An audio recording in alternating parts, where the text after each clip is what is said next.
everyone, welcome to my classes, and today we are going to discuss about nutrition in human beings. Nutrition. What is nutrition? The process of acquiring food that is needed for nourishment and sustenance of an organism is known as nutrition.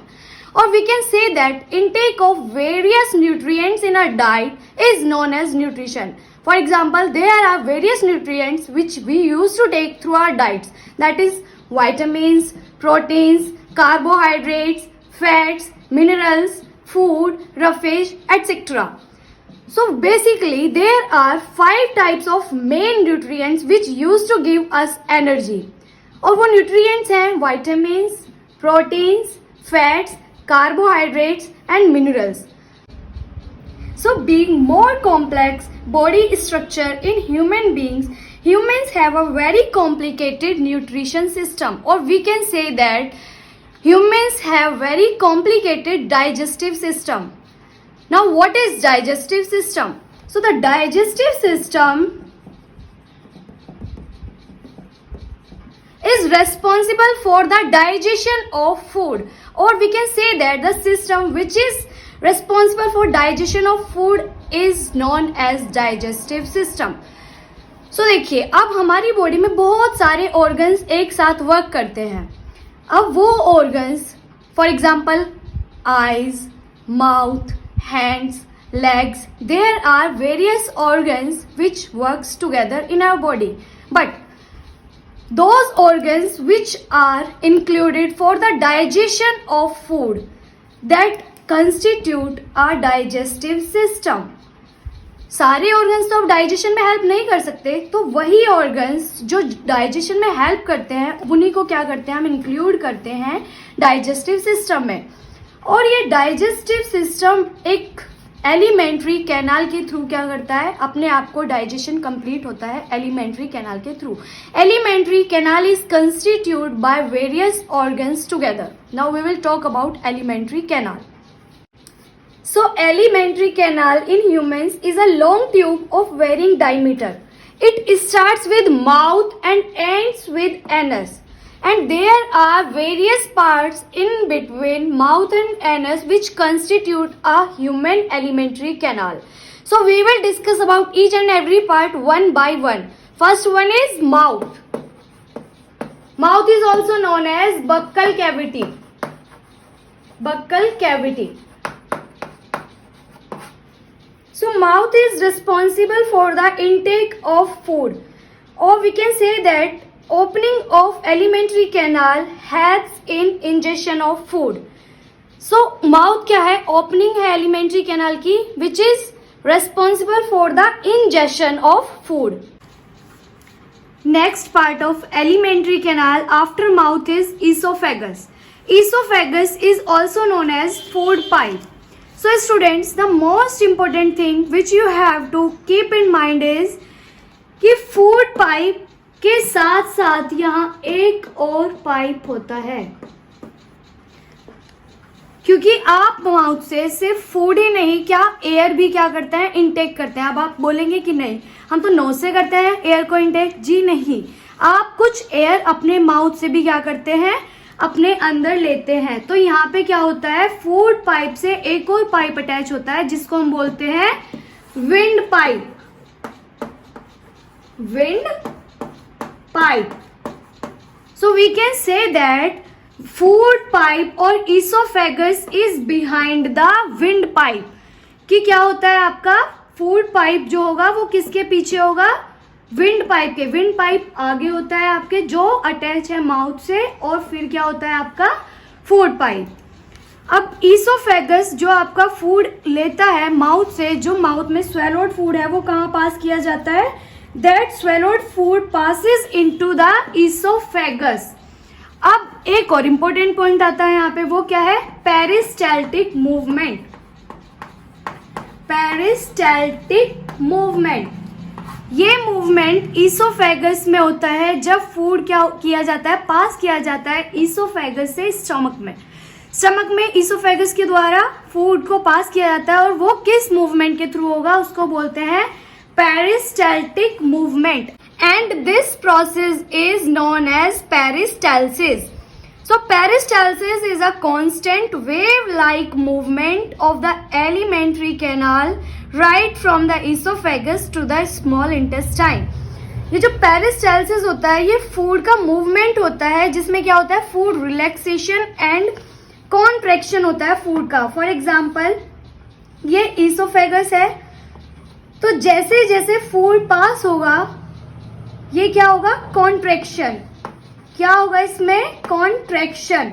जैसे जैसे food पास किया जाता है then फिर extension.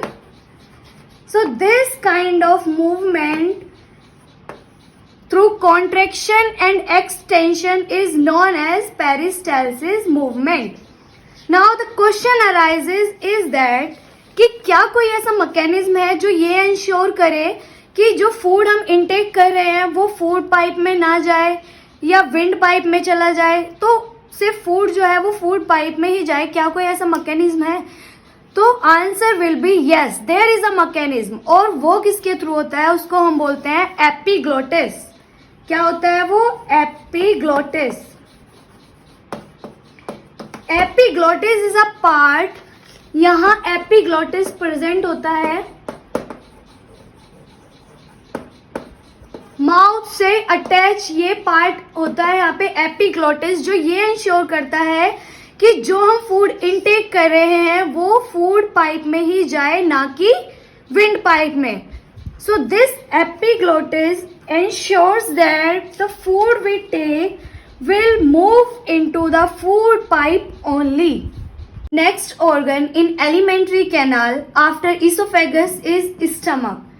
This stomach is thick-walled bag-like structure or J-shaped structure. The inner line of this stomach secretes mucus,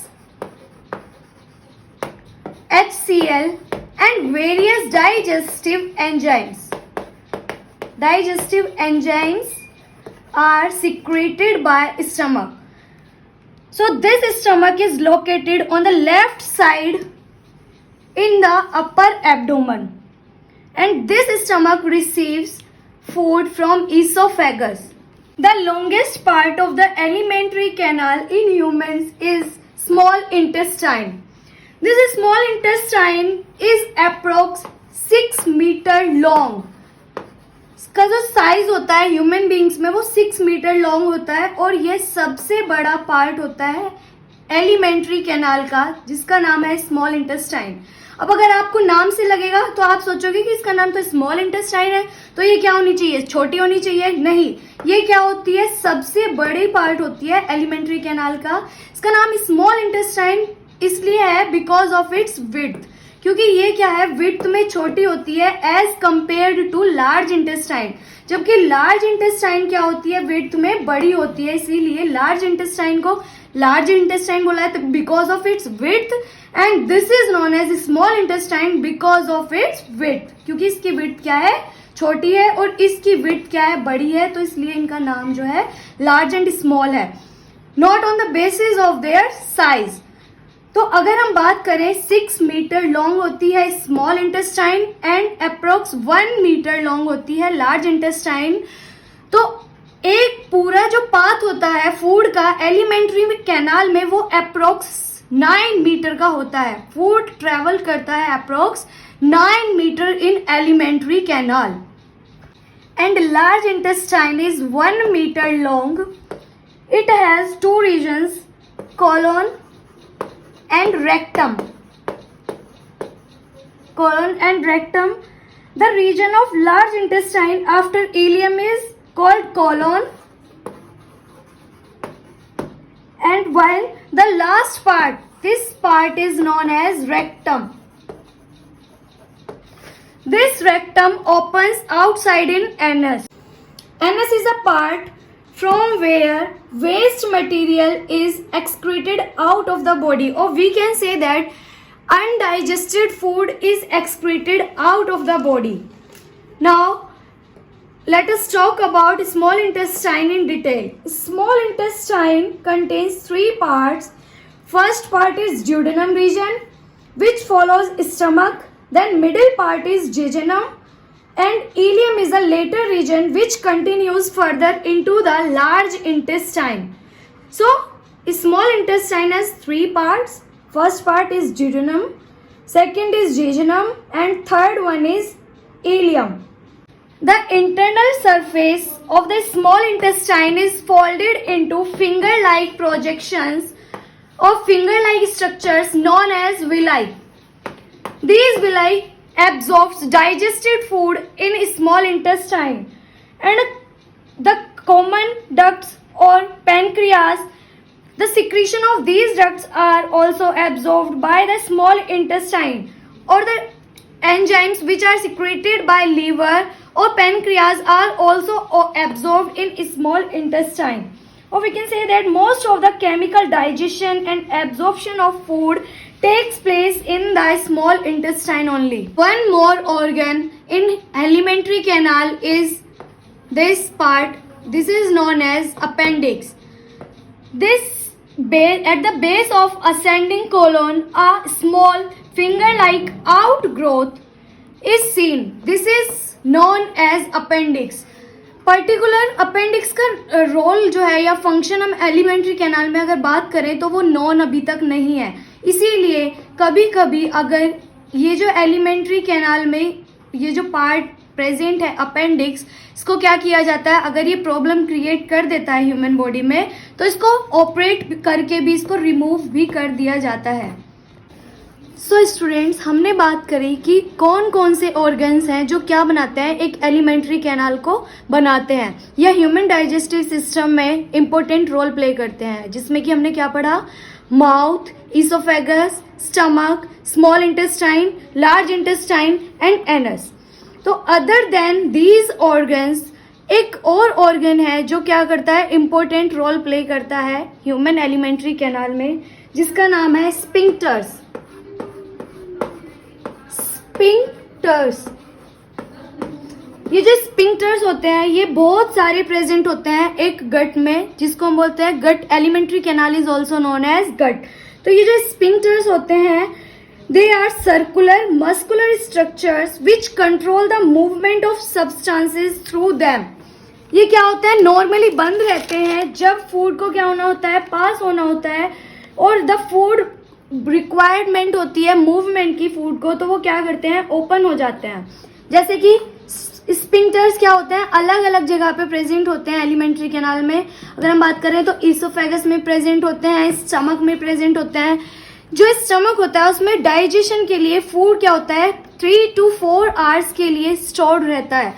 तो वो control करता है स्पिंक्टर्स की फूड क्या है वहीं पे ही क्या रहे, कुछ टाइम के लिए रुके. और जैसे ही फूड डाइजेस्ट होने के बाद तैयार होता है नेक्स्ट ऑर्गन में जाने के लिए, तो ये स्पिंक्टर्स क्या होते हैं, ओपन हो जाते हैं और फूड को क्या कर देते हैं, पास कर देते हैं into the next organ. Students, there are various glands और we can say that digestive glands present in a human digestive system. These glands secretes various enzymes which are responsible for the digestion of food. Digestion is basically a breakdown of complex food.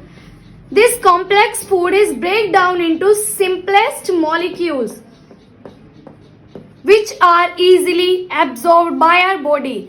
So our body needs digestive food to be absorbed in our body. So this food is first digested by various enzymes which are present in glands or secreted by glands.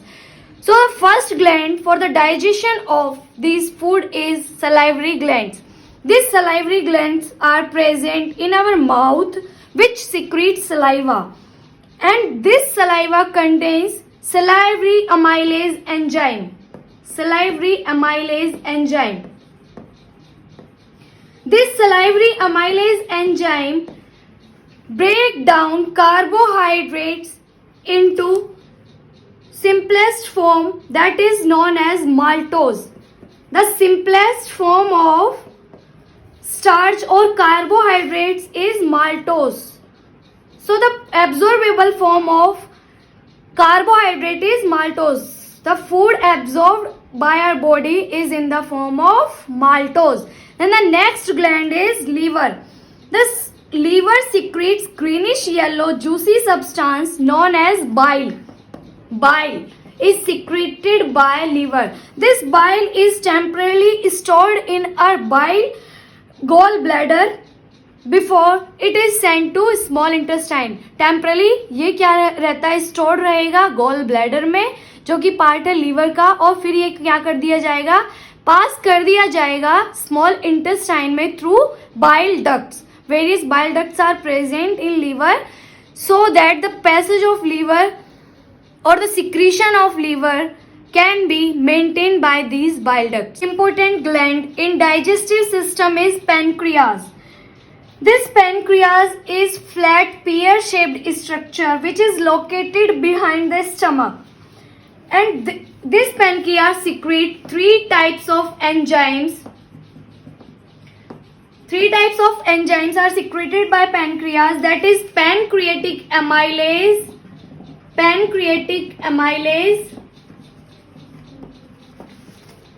trypsin and lipase. These three enzymes are secreted by pancreas. Now, three tubular glands are also present in human body which is known as gastric glands. और ये gastric glands present होती हैं stomach में, जो responsible होती हैं secretion के लिए for pepsin enzyme. Pepsin enzyme is secreted by gastric glands and HCl, and next one is mucus. This HCl, mucus and pepsin enzymes are secreted by gastric glands and gastric glands are present in stomach. So जितनी हमने अभी तक बात करी कि ये सब जो ग्लैंड्स प्रेजेंट होती हैं हमारी बॉडी में, ये सिक्रेट करती हैं एंजाइम्स. अब ये जो एंजाइम्स हैं वो सारे एंजाइम्स पास किए जाते हैं स्मॉल इंटेस्टाइन में, क्योंकि हमने पढ़ा था कि स्मॉल इंटेस्टाइन में सबसे ज़्यादा absorption and digestion of food occurs in small intestine only. So ये जो सारे सिक्रीशन है वो कहाँ जाते हैं, स्मॉल इंटेस्टाइन में जाते हैं, वहाँ पे स्टोर्ड होते हैं और वहीं पे क्या होता है, डाइजेशन और एब्जॉर्प्शन ऑफ फूड सबसे ज़्यादा क्या होता है, वहीं पे होता है.